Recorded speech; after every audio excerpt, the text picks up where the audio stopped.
Hello everybody, my name is Graham Elwood and you are watching The Political Vigilante. So that stimulus has helped a lot of CEOs, but man, they've been having a tough time. You know, their salary has only grown 940% since 1978. I'm not exaggerating. This article was submitted by Lauren D'Alessandro, who's a Patreon supporter. You too can support me at patreon.com/Graham Elwood. This is not a joke. This is not a joke number. This isn't The Onion. This is a real number. 940% since 1978. Typical worker compensation has risen by 12%.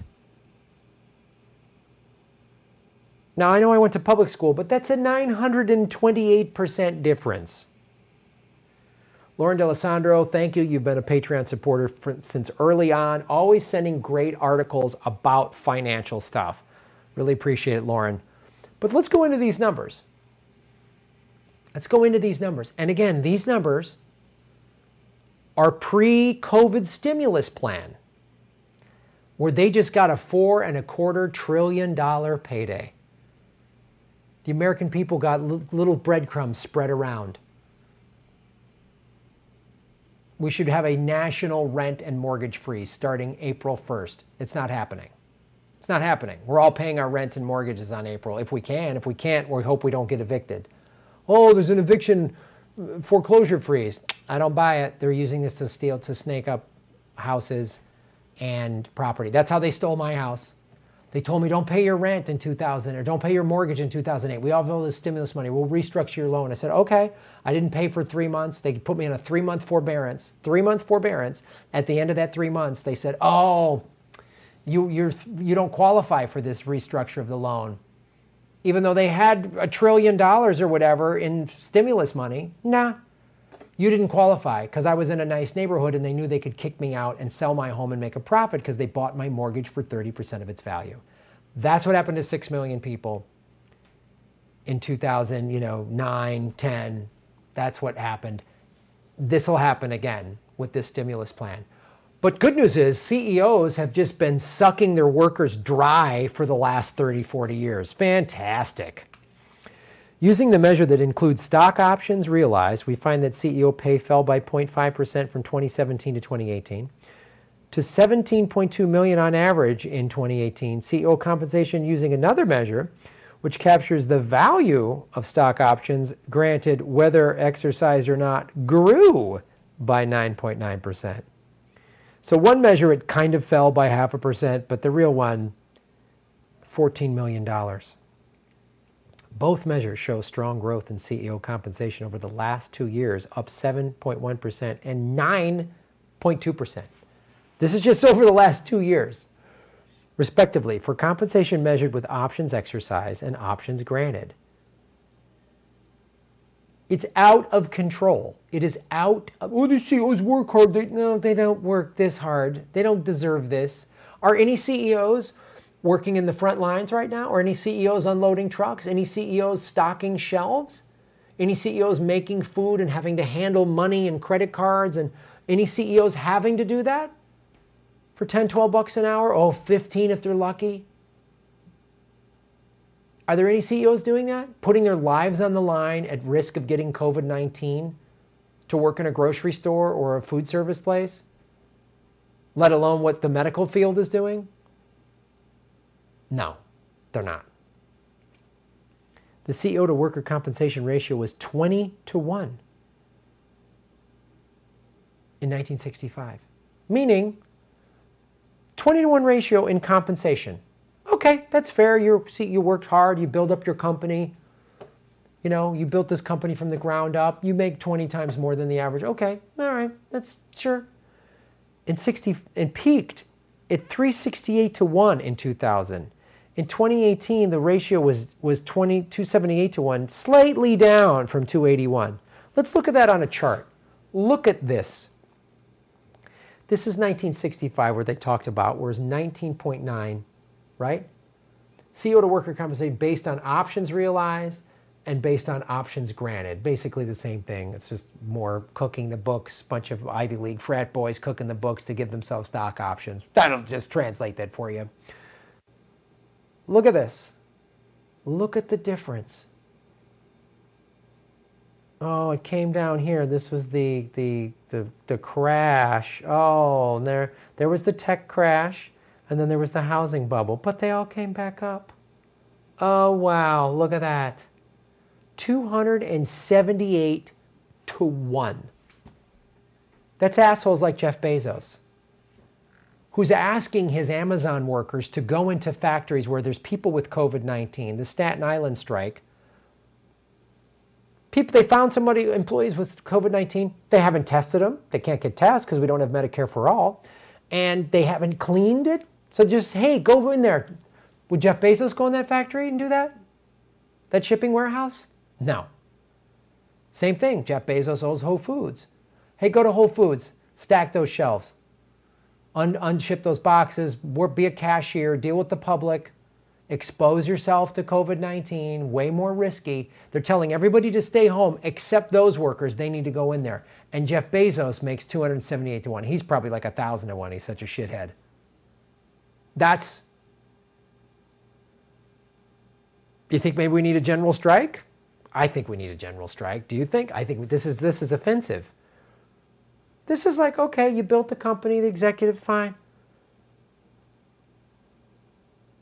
This is why 60% of Americans don't have $500 to $1,000 in savings for an emergency before this pandemic. Now what? That $500 is gone. Everybody just went through it this last 2 weeks, or they've held onto it to pay rent April 1st, and it's gone. Then what?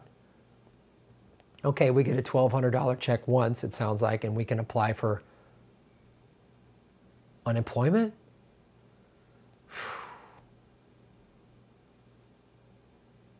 It's going to start. Foreclosures, companies going belly up, and you know who's going to buy the mom and pop businesses and the little stores and the companies and your houses? It's going to be all these fucksticks.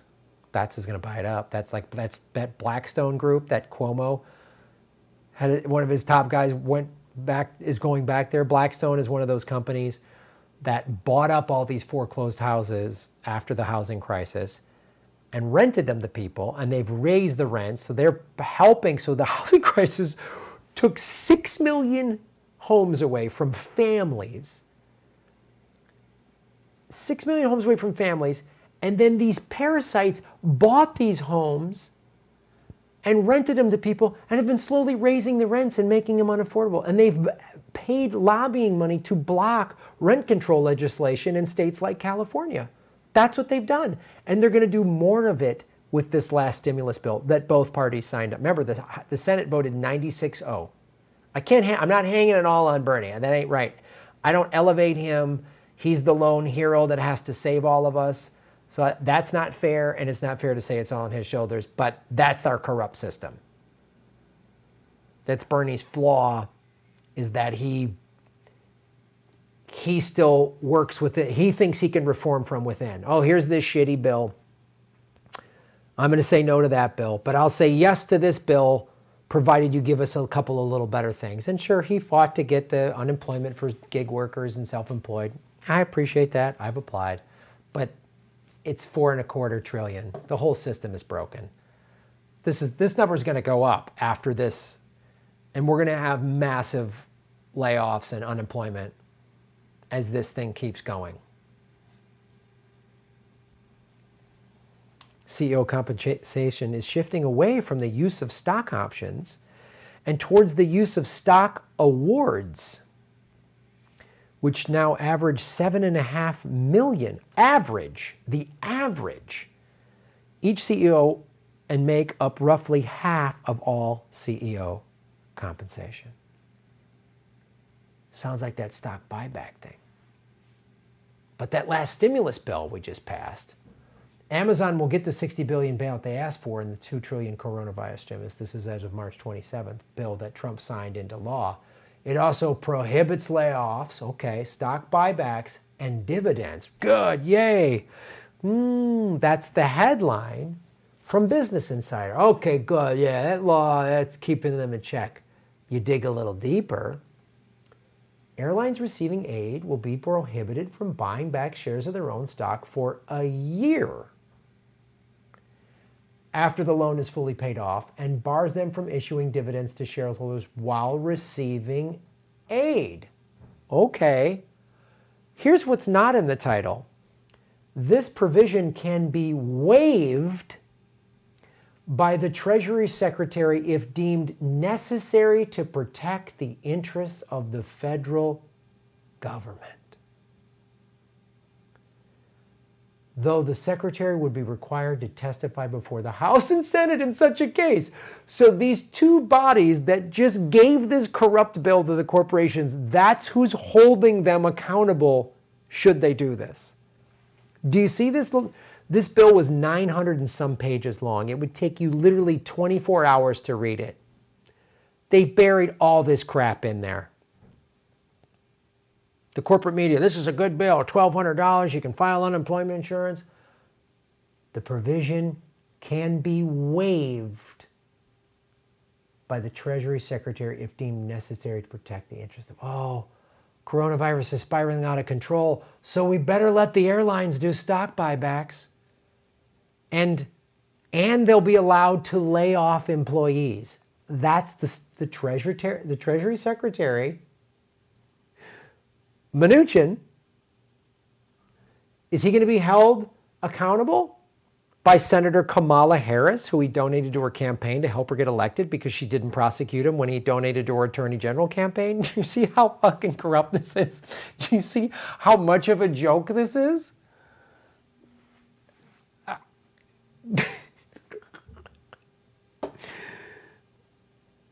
That's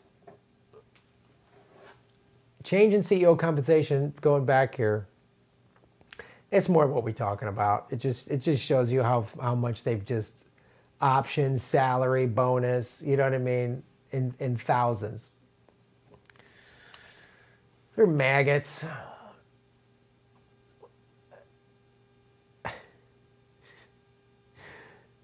There's a 1,200% change from 1978 to 2000 in CEO annual compensation in thousands. A 1,200% change. It's 1,000% more than American workers have gotten a 12% increase in 40 years. Have expenses and cost of living only gone up 12% in 40 years? Gee, I think not. Look at these. CEOs cooking the books and just got a new bonus payday, while the American worker is expected to either stay home or go risk getting infected by COVID-19. They don't care. We need a general strike. We need it now. These assholes don't. You can't reason with them. You can't shame them. They feel no shame. They look at these numbers and they pat themselves on the back. They laugh. Some YouTube comedian. He wishes he was this. I bet, I dare any billionaire, give me $1 billion and I'll show you how to act. And they're like, yeah, he'll buy private jets. All right, give me $1 billion. I'll show you what to do with it. I'll live on like 200 grand a year for the rest of my life, which is a fine salary to make, and the rest of the money I will use to help people. I bet you $1 billion that I am morally superior to any billionaire alive or dead. And I will prove it. Just give me one of your $1 billion and I'll prove it. I am morally and ethically and intellectually superior to a billionaire. I'm better than them as a person. They are pieces of shit.